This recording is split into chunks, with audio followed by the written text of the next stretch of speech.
Welcome to FRC Media News for Thursday, February 11th, 2016. I'm Keith Tebow. On this week's show, Donna sits with outgoing Fall River School Superintendent Meg Mayo Brown as she reflects on her tenure in office. State Representative Alan Sylvia talks about his hopes for the future of the King Philip Mill, and we get an update from Citizens for Citizens on the status of its fuel assistance program. But as we have each week, let's kick off with a look at the headlines of the week with Will Richmond, digital news editor at the Herald News. Hey, Will, thanks for joining us again. Thanks, Keith. It's good to see you. Yeah, we got a lot to talk about this week in a short period of time.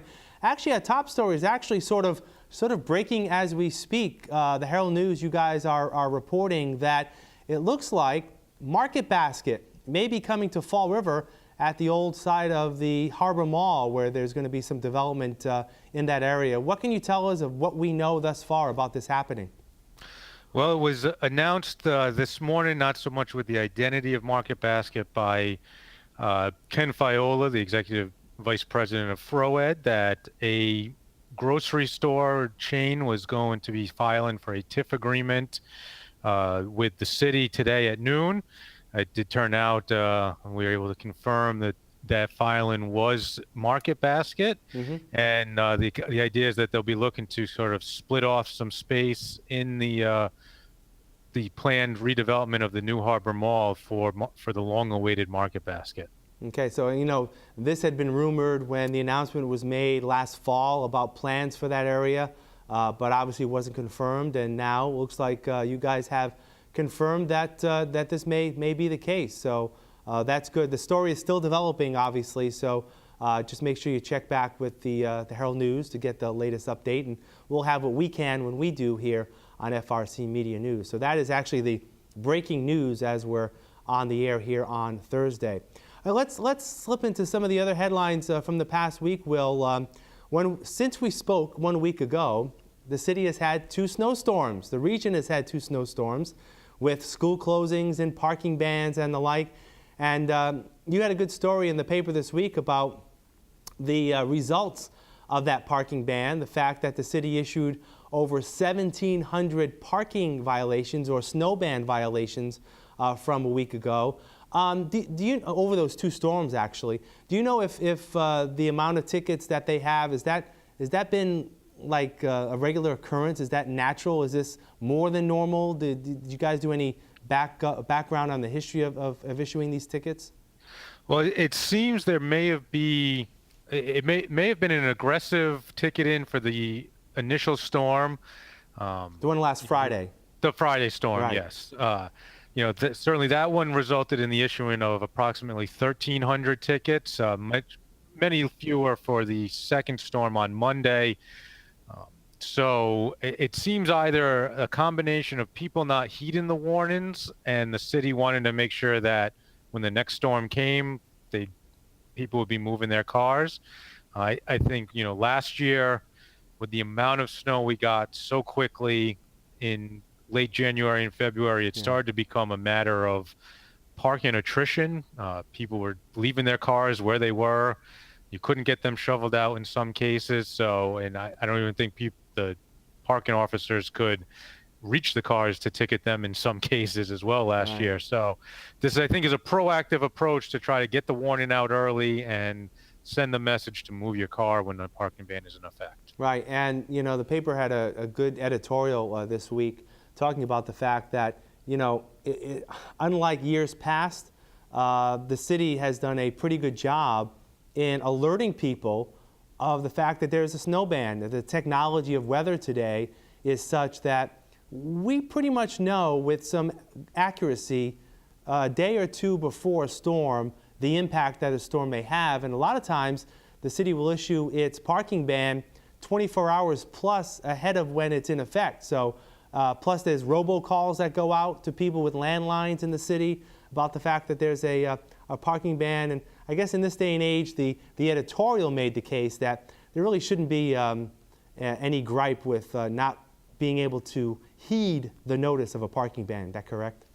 Yeah, certainly. I can think of in advance of Monday's storm, the parking ban was issued, or notice of the parking ban was issued early Sunday afternoon, even though it wasn't going into effect until 12:01 Monday morning. People had a good 12 hours of time before the parking ban went into effect to make make decisions on where to locate their car, to move it, to find alternative parking if necessary. So even plenty of time in effect, plenty of notification went out, posted here on the Herald News website. I know the notices go to you guys as well, Right. and are likely posted. So, I mean, people aren't finding notification of it. They simply aren't looking. And of course, with social media, once it's seen, people, individuals share that information with their friends, and there really is no excuse for not heeding those calls.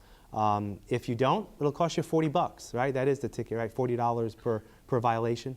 Yeah, and that's kind of could even be the low end of what you're Right. looking at. I mean, if you're clogging up the streets, you run the risk of, a plow coming by and partially clipping your car. Or you're running the potential of blocking emergency vehicles from getting through. So, I mean, the $40 may be the least of your problems if Right. you don't follow the ban. Right. All right, next up, we talked about this somewhat last week, the issue of net school spending and the spending budget of the City of Fall River Public Schools.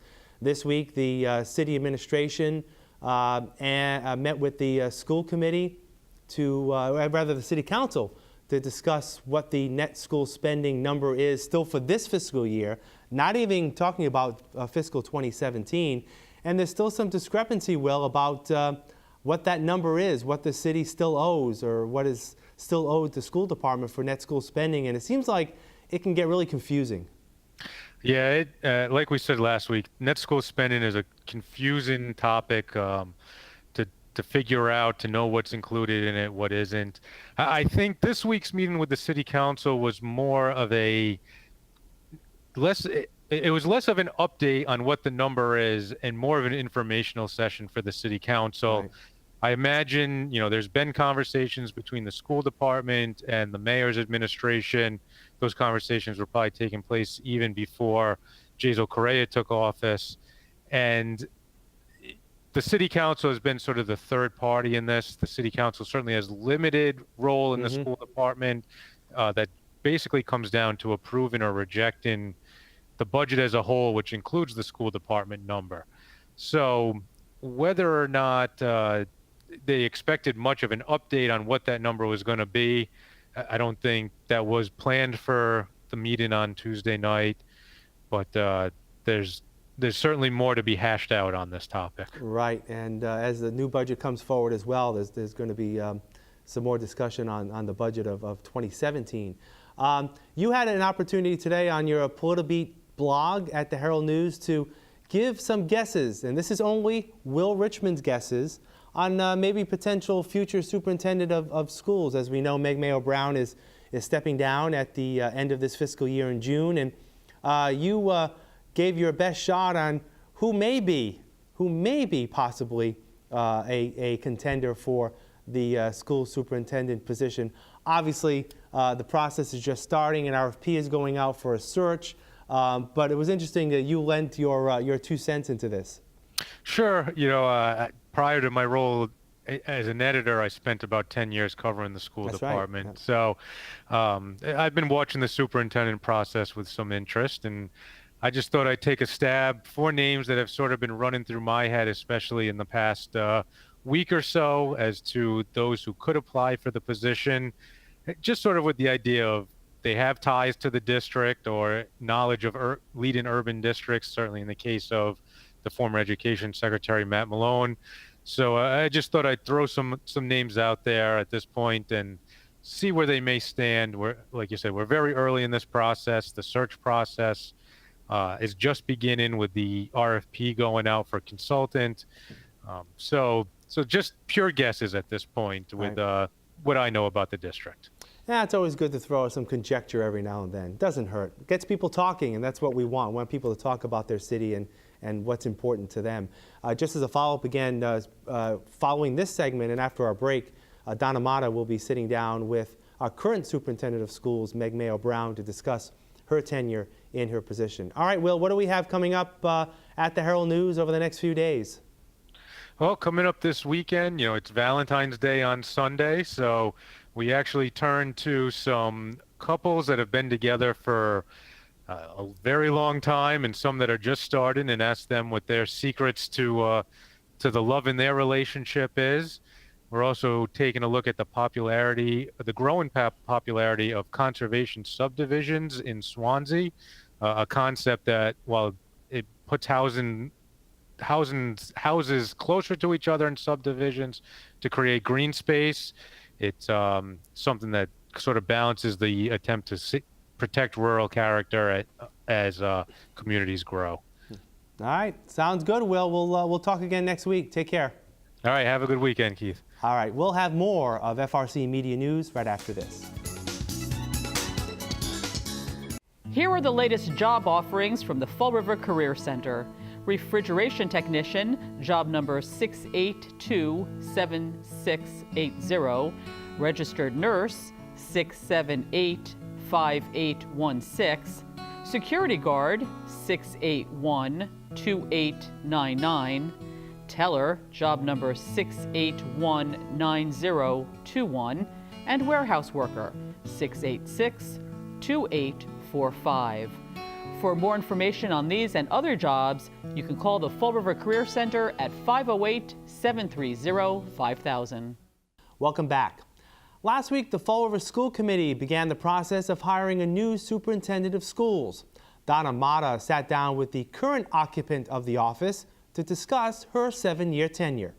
Thank you very much, Keith. And Meg, we're here at the School Administration Building on Rock Street talking a little bit about your plans for the future, as well as we could start with actually what your tenure was like here. What was your tenure like? Well, so it's been an exciting 7 years. We started in 2009. It was right on the heels of the Department of Elementary and Secondary Education coming in and doing an external review on the district and really summarizing the district as being in significant need of assistance and really redoing the district system. So they found 4 areas: leadership and governance, which was primarily to do with the school committee, human resources, financial management, and teaching and learning. So the first couple of years were really devoted to addressing the commissioner's concerns, putting in systems and structures in place in each of those 4 areas. We were fortunate and did somewhat of a quick turnaround. In 2 years' time, the commissioner had released the district on in most of those areas, with the exception of leadership and governance. He felt that the school committee needed some more attention and some more time to continue to grow and develop in their area. And then we're happy to say that in October of 2014, the commissioner completely released the district from any oversight or monitoring, and said that he felt that the foundation was in place for local control to continue of the Fall River school system, and we're moving forward. So it's been sort of a very interesting 7-year span of dealing with the Department of Education in a very significant way early on, and then demonstrating progress throughout. Now, I know you're leaving. You're going to the Barnstable school system. That must have been a difficult decision? It was certainly a difficult decision, a bittersweet decision. Certainly I love Fall River. I live here. My children have gone to school here. One of my sons graduated Durfee in 2011. I'll have another one that graduates in June, and my fourth son rather, is a freshman in high school. So we're, I would say, well rooted in the community. But certainly we all sort of reflect on our careers and make determinations around, can we continue to do the work that we feel is necessary? Do we feel that the support is there? And I think, frankly, for me, as I reflect with a new school committee and a new mayor, I had to make the determination as to whether or not there would be support to continue to do the work in the fashion and the manner that we've done it in order to continue our trajectory of progress. Ultimately, I felt like the support was not there, so it was time to think about other opportunities. Are you saying the support from the mayor or the school committee? I think it's a combination of both. It was a very public sort of debate around my contract in the fall. The mayor was part of that. Some new school committee members were part of that. And so, again, if the support is not there for the current superintendent to continue to do the work, then I think it does a disservice ultimately to the district, because then the conversations and the debates and the discussions become more about the relationship between the superintendent and the school committee rather than the good work of the district. Very good. Thank you, Meg. Back to you, Keith. Residents of the South End have their opinions on the future of the King Philip Mill Complex. South End Neighborhood Association President, State Representative Alan Sylvia, is scheduling public hearings seeking that resident input. I'm here with Alan Sylvia, State Representative, and we're talking about the King Philip Mill complex, and not only the safety issues surrounding it, but what you'd like to see it transformed into eventually, and what would you like to see happen with that property? Of course, this, Donna, has been ongoing now for a few years, and we're happy that it's progressed to this state. Right now, we're pleased, and the neighbors are pleased that there's security in place. There's the security guards present. And the mayor is committed to move the process along quickly. There's an RFP process, CPC RFP, that requires that citizens would have input. So on the March 3rd meeting of the South End Neighborhood Association, Of which you're president. yes, so that March 3rd meeting will be a citizen input hearing. This will be a time when citizens will have an opportunity to actually say what they would like to see. Now, they've been doing that in the recent past. The mayor visited last month and spoke to many of them with regard to what they would like to see. But this will be more formalized, exactly what they're looking for, you know, and that will lead us to a public safety hearing, which will take place on April 7th, I'm sorry.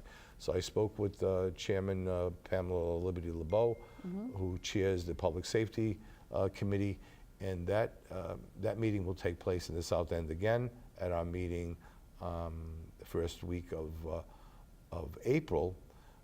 So all of this is part of that process leading up to demolition, partial demolition. The city is applying for a permit for demolition to move this process along as quickly as possible. Now, is the building on the historic records? Yes, it is. And we expect that there'll be some issues with regard to that. The mayor expects that as well. So, but we continue to move forward. It's a public safety hazard, and that trumps. There are lots of mills in Fall River. There are lots of smokestacks in Fall River. There've already been monies expended, in my view, in a wasteful way to look at a smokestack that really never had to come down. So it's disturbing not only to myself but to many people who live there. We want this process to move along and not stagnate and look at this building 2 years from now, 3 years from now. The area is primed to do some incredible things, possibility of mixed use, but again, the neighbors and the people in the South End are going to decide. Actually, that's a good question. What is the zoning? Right now it's zoned industrial. It will require a zoning change to A2, which would be multifamily or and could be single family. The people already who have been in the South End looking at single family homes for that site.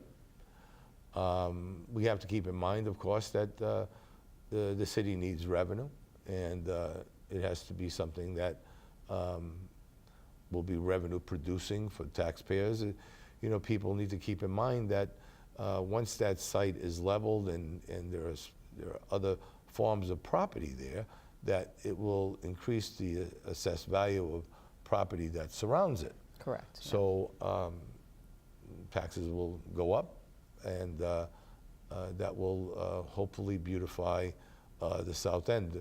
One of the things that is guaranteed in this process is a small area, not a park, but a small area that will be dedicated for recreational use.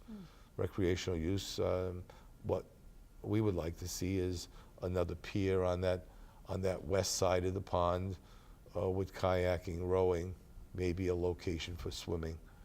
Would be unique to the south end, and would be for the first time to utilize Cook Pond in a way that it had never been thought of before. Do you have any ideas of what you'd like to personally see? I personally would like to see a small swimming area. It's low cost, dump sand, put up a roped area. How about buildings? Mixed use? Buildings, mixed use. I certainly would like to see. It's a huge piece of property. It extends from Dwelly all the way beyond Charles Street, more than 3 city blocks long. It's massive. Some people who have been on our site can see it, an aerial view. Right now, there's a structural assessment that's being done. Tomorrow morning at 11 a.m., I'm touring again on the inside of that building with City Council Pam Liberty LeBeau with flashlights, just to because they're doing a structural assessment. But there's some structural issues for that mill. Of course, it goes back to the mid to late 1800s. So whether it'll all come down or part of it will stay up is unknown at this moment, but a major portion of it will be down.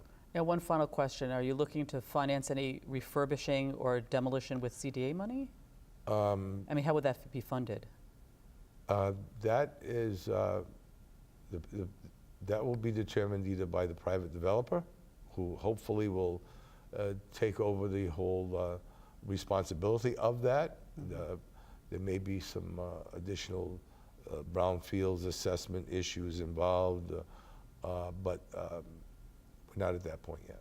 Very good. But we're moving. Yes, I know. You're moving and you're very busy. We want to keep it, we want to strike while the iron's hot, and we want to keep that process going.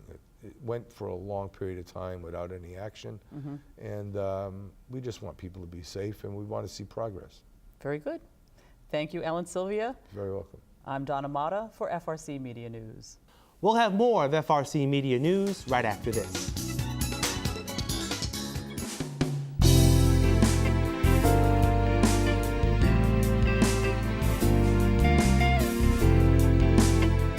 This is Gidget. She's a 6 to 8 year old Shih Tzu. She's very sweet, as you can see. She loves to just sit in your lap and cuddle. She'll make a great family dog. She gets along well with other dogs and cats. If you'd like to see her, you can come to the Forever Paws Animal Shelter. This is Chicken Nugget. He's an 8-year-old male cat. He's very sweet and cuddly. He came in with another cat, so he could definitely go home with other cats.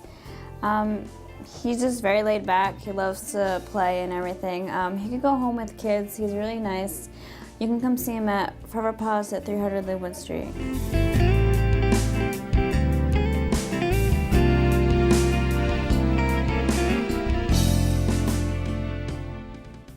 Earlier in the show, Will Richmond and I spoke of the winter weather as of late.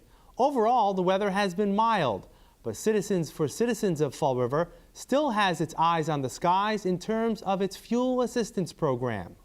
That's right, Keith. We are talking about weather. It has been mild so far. I'm at CFC right now, Citizens for Citizens, the anti-poverty agency in Fall River. And I'm talking to Elizabeth, who's going to tell us how many people have actually taken part in the program, the fuel assistance.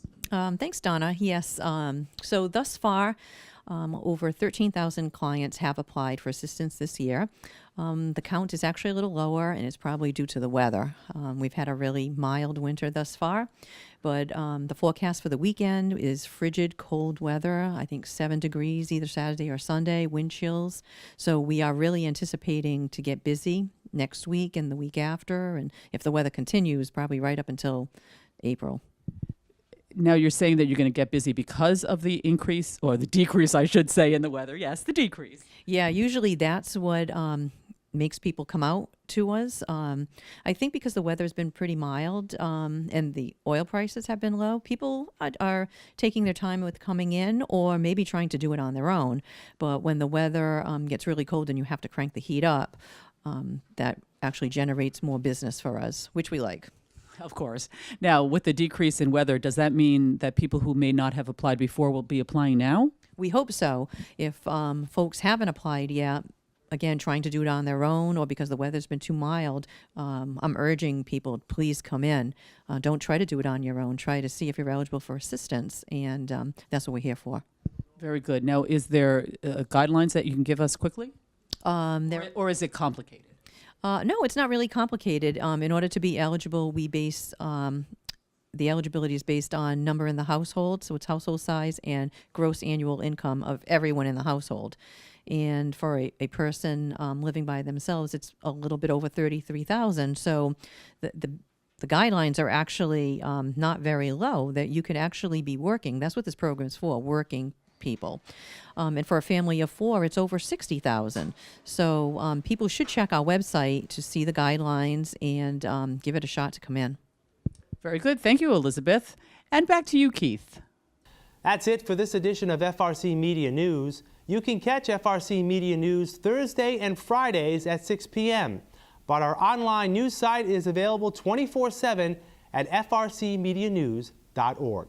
For all of us here at FRC Media News, I'm Keith Tebow. We'll see you next week.